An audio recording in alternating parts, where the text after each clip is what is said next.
Assalamualaikum warahmatullahi wabarakatuh. Shalom, Om Swastiastu, Namo Buddhaya, Salam Kebajikan.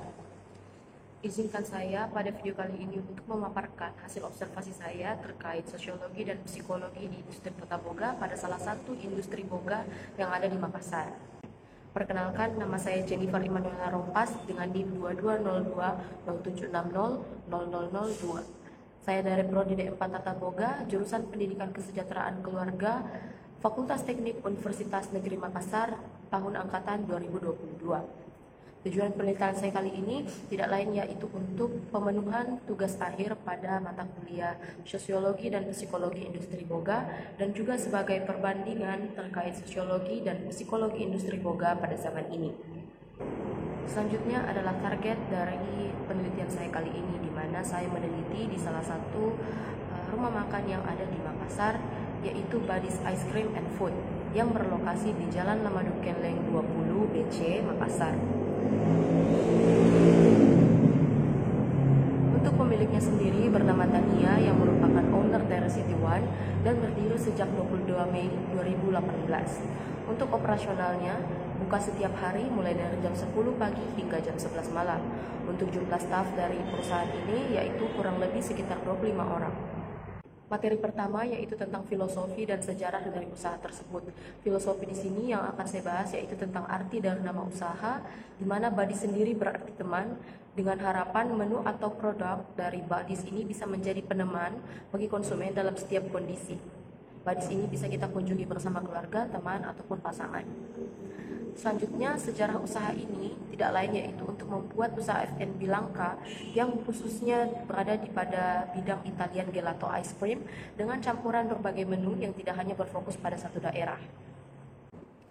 Untuk jenis usahanya sendiri, Buddy's Ice Cream and Food ini termasuk dalam jenis usaha yang bisa dibilang modern, special, and mixed restaurant. Dan ini merupakan usaha persorangan karena beberapa alasan. Yang pertama, karena menunya tidak terbatas pada satu daerah, namun memiliki ciri khas pada menu utama yaitu gelato dari Italia.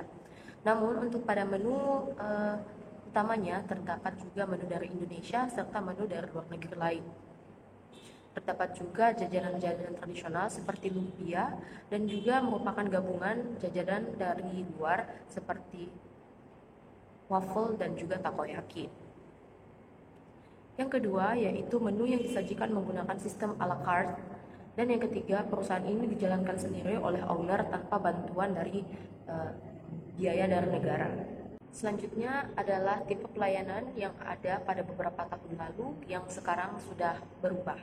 Di mana di beberapa tahun lalu Buddy's Ice Cream and Food ini menggunakan tipe pelayanan American Service dengan jenis menu à la carte. Selanjutnya tentang sanitasi, sebelum COVID-19, para pelayan dan juga para pekerja hanya menggunakan seragam dan pelengkap, tidak menggunakan masker karena pada saat tersebut belum adanya COVID-19. Selanjutnya mengenai tipe pelayanan yang ada dan sekarang mungkin agak sedikit berubah hanya dari segi sanitasinya. Untuk tipe pelayanannya masih menggunakan tipe American Service dengan menu à la carte. Sedangkan sanitasinya itu sudah mulai menggunakan masker sebagai bentuk antisipasi kepercayaan konsumen terhadap maraknya COVID-19 yang kemarin.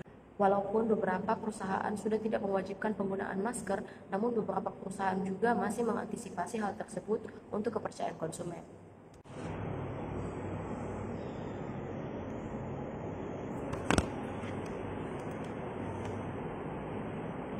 Selanjutnya adalah tahap pelayanan, di mana ini adalah versi dine-in atau makan di tempat. Ada terbagi menjadi 4 bagian. Yang pertama yaitu penyapaan konsumen, yaitu selamat datang, selamat pagi, siang, atau sore, bahkan malam. Ini dilakukan ketika konsumen mulai masuk ke dalam ruangan. Dan yang kedua dilanjutkan dengan pemberian menu, perekomendasian menu, dan juga pengambilan pemesanan.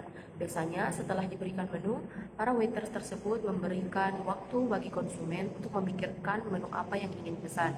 Biasanya juga waiters akan memberikan rekomendasi menu bestseller kepada konsumen. Dan juga adanya tahap pengambilan pesanan di mana pesanan tersebut akan direkap dalam satu captain order untuk dimasukkan ke dalam kitchen. Tahap yang ketiga adalah tentang feedback dan pembayaran. Setelah makanan pesanan sudah disantap, biasanya akan ada tahap pembayaran. Biasanya di tahap pembayaran ini, karyawan dari Buddy's Ice Cream dan Food ini memberikan pertanyaan tentang feedback terkait pelayanan, produk, dan juga tempatnya. Biasanya bertanya apakah makanan yang kami sajikan memuaskan hati Anda, dan itu betul-betul ditanyakan kepada saya beberapa hari lalu pada saat saya melakukan observasi. Tahap yang terakhir adalah mengucapkan terima kasih. Mengucapkan terima kasih ini dilakukan saat konsumen itu sudah melakukan pembayaran dan akan keluar dari restoran tersebut. Biasanya juga kalau tidak dalam keadaan ramai, pelayan tersebut membukakan kita pintu. Di sini akan saya paparkan beberapa unsur pelayanan yang memungkinkan excellent service yang terjadi pada usaha ini. Yang pertama adalah menerapkan sistem 3S, senyum, sapa, dan salam. Dan yang kedua adalah memberikan waktu bagi konsumen untuk menunggu. Yang ketiga adalah meminta izin untuk pengambilan piring kotor.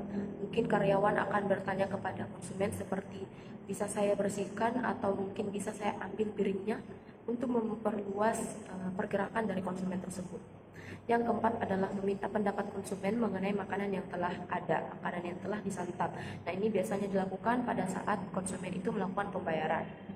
Dan yang terakhir yaitu mengucapkan terima kasih dan juga membukakan pintu bagi konsumen ketika konsumen akan keluar dari ruangan tersebut. Selanjutnya kita akan membahas tentang interaksi yang terjadi pada usaha ini. Nah, interaksi ini akan saya bagi menjadi 3 poin. Yang pertama yaitu tentang antar individu. Nah, antar individu ini saya bagi lagi menjadi 2, yaitu sesama karyawan dan juga ada antara waiters dan konsumen. Nah, sesama karyawan ini dilakukan secara verbal, yaitu dengan cara berbicara dari orang ke orang. Lalu juga ada dilakukan secara nonverbal, yaitu dengan bahasa isyarat ataupun gerakan tubuh. Selanjutnya yang terakhir untuk sesama karyawan, komunikasi dan interaksi yang terjadi digunakan. Selanjutnya mengenai antar individu, sesama karyawan ini berkomunikasi dengan menggunakan captain order. Captain order yang dimaksud ini adalah pesanan yang diberikan pada tim kitchen untuk segera diproses. Lalu untuk antar individu lainnya, waiters dan konsumen ini bisa berkomunikasi dan berinteraksi secara langsung, namun bisa juga berinteraksi melalui e-commerce dengan adanya feedback yang diberikan oleh konsumen. Poin kedua yaitu tentang antara individu dan kelompok. Nah, antara individu dan kelompok ini saya bagi lagi menjadi 2 bagian, yaitu tentang atasan dan karyawan yang menggunakan sistem secara langsung. Nah, ini bisa terjadi saat ada evaluasi ataupun briefing sebelum kegiatan operasional dimulai. Nah, yang kedua dapat dilakukan secara online, yaitu bisa seperti pembagian jadwal ataupun pembagian job desk melalui WhatsApp group. Selanjutnya terkait individu dan kelompok, ada juga antar karyawan dan konsumen. Karyawan dan konsumen ini yang saya maksud adalah konsumen yang datang dalam jumlah banyak. Nah, ini dapat dilakukan secara langsung dengan verbal maupun non-verbal. Selanjutnya adalah poin ketiga tentang interaksi yang terjadi, yaitu kelompok dengan kelompok. Nah, ini saya hanya paparkan satu, yaitu tentang antar divisi, di mana untuk briefing ataupun evaluasi ataupun rapat itu dapat dilakukan secara langsung maupun secara video conference. Apalagi owner dari usaha ini memiliki usaha yang lainnya dan memungkinkan beliau tidak ada berada langsung di tempat. Selanjutnya adalah tentang sistem pemasaran di masa sekarang ini, di mana masa sekarang ini sosial medianya masih tetap saja hanya satu, yaitu Instagram. Namun karena sekarang maraknya penggunaan TikTok, Buddy's Ice Cream dan Food ini mulai dipromosikan oleh beberapa akun dari TikTok, sehingga adanya rekomendasi-rekomendasi yang bisa dilihat oleh para penonton yang ada di Makassar. Selanjutnya secara langsung ini yang tadi digunakan dari mulut ke mulut itu bahkan sekarang sudah jarang, dan lebih banyak konsumen itu mencari rekomendasi melalui Google. Dan juga promo-promonya itu sudah mulai berbeda. Pada saat yang beberapa tahun lalu, promo yang dilakukan itu hanya di hari-hari besar atau hari raya. Sedangkan sekarang ini promo itu jenis promo sangat banyak. Yang ini sistem pembayaran itu menggunakan sistem tunai dan non tunai, namun non tunainya itu menggunakan debit, OVO, GoPay, Kris, M-Banking, dan juga Dana. Jadi sudah banyak sekali aplikasi yang berkembang sehingga menambah bentuk-bentuk dan sistem pembayaran yang ada pada usaha ini. strength atau kekuatan. Kekuatan dari usaha ini adalah menunya yang bervariasi dan juga tempatnya yang indah. Seperti yang saya katakan tadi, menunya itu tidak hanya berfokus pada satu daerah ataupun satu dari negara, namun berfokus pada semua daerah dan menggabungkan menu-menu tersebut menjadi satu usaha sehingga menjadi kekuatan bagi usaha ini untuk bersaing. Yang kedua yaitu weakness atau kelemahan. Kelemahan dari usaha ini bisa dikatakan branding yang kurang ataupun pengenalan dan promosi serta pemasaran yang kurang. Kenapa bisa saya katakan seperti itu? Karena sosial media yang digunakan itu sangat minim. Bahkan pesaing-pesaing yang lain itu menggunakan berbagai sosial media untuk melakukan branding yang kuat. Yang ketiga adalah opportunities atau peluang, di mana peluang dari usaha ini karena berada di sekitar pantai yang merupakan lokasi strategis bagi wisatawan bisa digunakan sebagai sarana di mana untuk memperbaiki dan juga untuk meningkatkan branding yang kurang tadi. Yang keempat adalah threats atau ancaman, di mana ancaman yang dimiliki dari usaha ini yaitu tentang pesaing yang kuat dengan branding yang kuat serta kenaikan harga.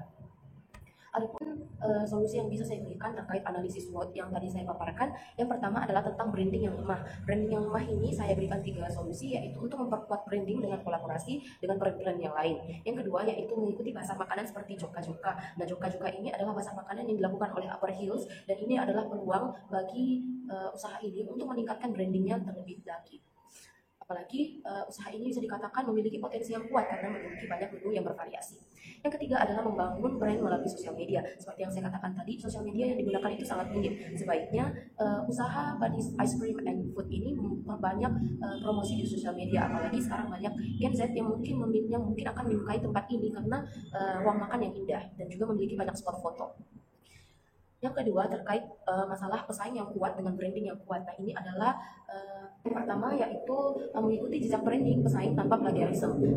Yang kedua yaitu adalah membangun kerjasama dengan pesaing. Nah, ini bisa dilakukan oleh ownernya sendiri.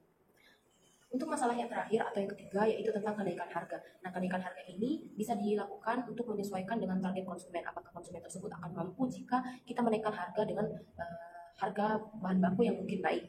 Terus yang kedua yaitu mengidentifikasi pemasok dengan standar kualitas tinggi namun ingin berkoalisi dengan harga yang murah dalam jumlah yang banyak. Nah, biasanya kalau misalnya kita sudah langganan itu biasanya pemasok akan memberikan kita harga yang lebih murah apabila kita mengambil dalam jumlah yang banyak. Kita lanjut ke materi fasilitas penunjang karyawan.